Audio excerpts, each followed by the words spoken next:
First, let's put it in its proper context when I explore choose the sword or choose the ball. Juliet was like a sniveling yuppie little girl, who was like, I like Romeo, right? In its true context, what they're referring to actually isn't love, but it is dedication to a feeling that she had. She was outside the martial art order, so she didn't truly understand love. She did understand she couldn't live without this guy. And it's superimposed on the idea of true love in the martial art order, where people are obeying the King of Kings and thus receiving the true moral spirit of God that allows for true love. So when Juliet decides to die, certainly every woman on the planet says, hey, if this kind of weak-willed, sniveling yuppie, with all due respect, decides to kill herself for this beta sissy, certainly God expects all women to truly become women and be mature enough to know when to die. We're all going to die anyway. It might be a painful disease. The death quite often is painful. So why on earth are you afraid to die? Why to cause your own death, right? It's part of the confusion in life. Martial artists clarify that to you, okay? Be prepared to die for the highest principles. Prepare for death. If one day you catch a disease, it was in the line of duty serving God through the King of Kings, truly the only way to serve God. Why would you cheat the King of Kings out of his right to live and claim that you're serving God? His right to lead. Okay, leader, lead ear. If you're not listening to the right leader, you're not listening to God.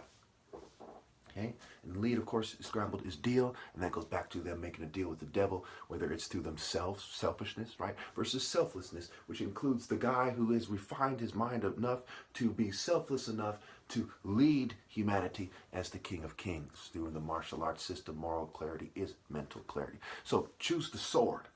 The sword, which is the ideas, not the script, the role, but the ideas that the role is showing you. The role in the book. The book is a story. Stories has roles, and the roles have a moral. The moral lesson. The morals of the story. The morals in the scripture. The idea in the scripture. The idea when coupled with the divine order, right? This guy, the idea shows us that this guy should be in charge. And when he then conveys, he says, look, this is what we should do. Then we're conveying with the Spirit. Say, hey, well, maybe we should do it this way. He goes, okay, I agree. You can advise him, right? But he's leading. He makes the call. This is what the Spirit has revealed to me. Let's take this way. And then you march in the battle with that spirit, right? Your Obi, the man Ebo, says, this is what it's going to be. Boom, boom, boom, boom, boom, boom, boom. Okay, some guys say, hey, you know what? I think your brother should be in charge. That's why it's also called hardware, air, war. Okay? And he said, okay, well, spirit, right? And his brother, he's focused. Whether he's big, small, he's focused. If he's trying to serve the Lord, he's going to come into this martial arts shape, right? Deity and diet. He's going to serve the Lord, and he's going to spar. Boom, boom, boom. Okay? Or whatever, right? And they're going to take off. Boom, boom, boom, boom. Obviously, I'm going to reduce form, blah, blah, blah, blah, blah. You get what I'm saying. Okay? And he's going to start skywalking. Blah, blah, blah. He's Horus. And if his brother's taking on this big, strong, right? He's going to be in set positions. He's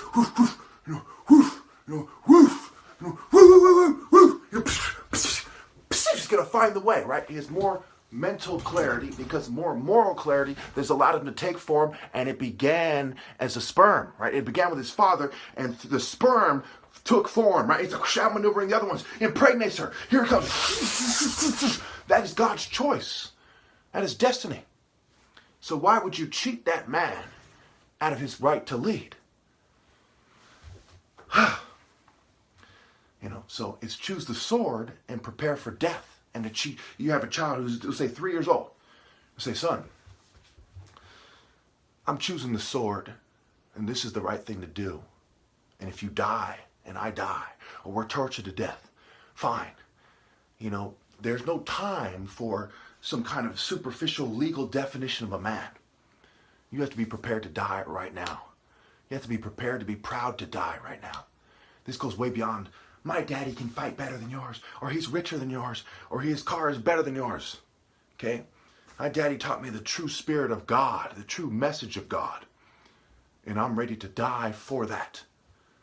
And that's how a child is supposed to be. And I remember being a child myself. I was dying for the opportunity to prove myself as a great warrior. As a little kid, You know, and when you see this, it starts to click. He's young, he's developing with that. It clicks in his head. He says, okay, yes. You know, do you blame me, son? You know, say he's 5 years old, whatever, how old he needs to be to speak back. Do you blame me for this? He says, no. You know, I understand. I understand, Dad. And then you say, I love you. You hold him, right? I love you. Remember this feeling right here? Okay, remember this. We'll find ourselves, each other in the spiritual world. If it comes down to it, you remember this feeling right here. Okay. All right. Okay. So, where was I? It's to choose the sword and choose the ball, right? Biafra, B of Ra, your fee, Obi. Okay. And I'll end it there. All right. Remember, Obi means king, heart, hut, and temple. And it's really called, they really don't know what word to call it, so they call it a building, a hut, and a temple. It's the center a structure, right? Which is symbolic of the body of the leader, and he's the heart of the society. And of course, the body is a vessel, right? It's like witchcraft, right? Witchcraft, which vessel is the vessel of the Lord? They switchcraft, right? And of course, it goes back to white sea, which goes back to them insisting on white skin because the moon temple. Now, remember, you go to the beach, you get a tan over time. What makes someone colored? What makes someone not colored? Some people insisted on this kind of moon temple culture and repetition of breeding. Okay, it doesn't mean they're lost for good, but it does mean they have to come into the divine order to connect to God. And one of the things that's made obvious is their skin has been marked. You know, it's also the difference when you look at the animals, right? You say, what are the difference, right? The facial structure, the skin color, the different markers, genetic markers, if you will, that make it so you can tell one animal from another, one person from another. Okay, it's part of the divine order that these people have to overcome that and accept, being humble themselves, right? So you talk about who has to humble themselves in what way and why. Okay, you can imagine. When you're being taught that white people are superior in a society, right? You're Jew, you're taught you're the chosen people, okay? And you think of yourself as a white Jews, right? And you look at this black people, and you then not only have to look to the Ethiopia, but to the other, these guys went this way, right? To the heart of Africa, the center of Africa, the building center, if you will, the hut, the temple. Obviously, there's no truly diplomatic way to say this, I'd imagine, but it's just how it is. Okay, and it's also the colonialism, right? You'd be one dumb fuck if you're a white guy and you look at this thing and say, you know what? We went around the world colonizing everyone, raping them, taking Pocahontas from all over the world, okay? And magically, they should listen to us, and it is their patriarchal line that is wrong and not ours, right? You'd be pretty stupid to see it that way. So, I don't think that any man who truly puts God before the flesh, you'll have a problem with that description, okay? Again, the white patriarchal line has become a symbol of oppression so much that they put it in their own wordplay, Luciferian, lose I for Aryan. Which one is the Aryan according to Hitler and them, right? Is it the Mediterranean? Is it the Alpine? Or is it the Nordic, right? Is it the guy in the north, okay, who's trying to pretend that he's the king? And that goes back to Viking, and goes back to Viking, which also goes back to the Germans' relationship with the Romans, which also goes back to the Mercury, right, and hell, right? This is High German, martial, right? German words, Merc, okay? Hell's a German word, okay, and a deity, okay? And of course, you have those thick Vikings, boom, boom, boom, boom, boom, right? They're vying for king, and they're insisting on the ice words, which goes back to practice, which goes back to apprentice, which goes back to ICE, which goes E meaning the temple in Sumer. They're referring to the Sumer temple, not the Igbo West African martial art elite temple and his martial art king and his order, okay? It also goes back to the police, right? And ICE, immigration's customs and enforcement. What customs? The customs of this world. And of course, it's run by people who are associated with the ice and a lack of sunlight. And we can go on and on about the words nice and price and juice, Jew, ice. And of course, when you follow that train of thought to its finish and the eugenics to its finish, you get the white Jew. Okay. Obviously, I'm not racist, it's just how it is, right? If the truth makes someone seem racist and you can't take it, right, then you are cut out and you refuse to accept it, you're cut off from God. If you can't accept the truth and reason within the truth to connect to God, you don't connect to God, okay? It's kind of like, you sitting there praying for pie in the sky, or do you get up and you bake yourself a pie? It's that simple. Anyway, so real briefly, Why coerce sex? Well, when you look at this thing, say you're poor in the ghetto, okay? And a lot of people are in debt in low-income areas. And if you don't date who they want you to date, what will happen to you? Okay. You might be poor, socially isolated, right? You might go into depression and so on and so forth, suffer all kinds of mental health effects and so on and so forth. So sexual coercion is really coercing people's feelings. It's not a matter of principle. It's not even so much a matter of survival. We're all going to die anyway. It's how you live while you're here. So when you look at this thing, the female who is weak is a strong point of reference of somebody who's too feeling-led to be a leader, right? You can't be this, what's going to, you have to put principles first. Even if you're sensitive to pain, you have to put principles first. If they can coerce you using your kids, using, your nice things, you like your car, you like your job, right? They shouldn't be able to use those things. Fuck my job, fuck you. Hey, I'm a man of God. We're all going to die anyway. He's going to kill me. He's going to kill my kids. Fuck you. Kill him. Okay? What? You think you're greater than God, you sniveling worm? Think about it. But instead, they're like, oh, no. Look, I'll do what you say. Because they're feeling-led.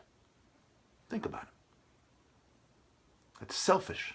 They're selfish. They're childish. They're feeling-led. They haven't grown up to accept the pain, including the loss of children. It takes someone who's mature, to accept losing the loss of children. I go as far as to say that you shouldn't have children if you can't put God first. You shouldn't have anything that's going to come between you and God. The Bible said if you had a hand and so on and so forth, right? These things are, children are like extensions of your body, right? They come out of your body. If something that comes from the flesh comes between you and God, you are better off killing it, okay? And that includes by not doing what the New World Order says. Now, I'm not saying, go kill your kids. I'm saying you put God first and you're not moved in the slightest. Not only are you willing to let them die, you're not moved. You have to come into a state of mind where you're not moved in the slightest at any threat they could possibly make. I'll put you in jail. Go ahead and try. I don't care. Take me to jail. I'll die fighting, whatever. Okay, I'll take your kids. Take them. Okay? Go ahead and try. But you should never step off the path. And that's the main test in life. Are you going to obey God through the martial art order, or are you going to sit there like, no, I won't obey God, or I'll obey God, but I won't obey him. Okay? I won't obey God through him. It doesn't work like that.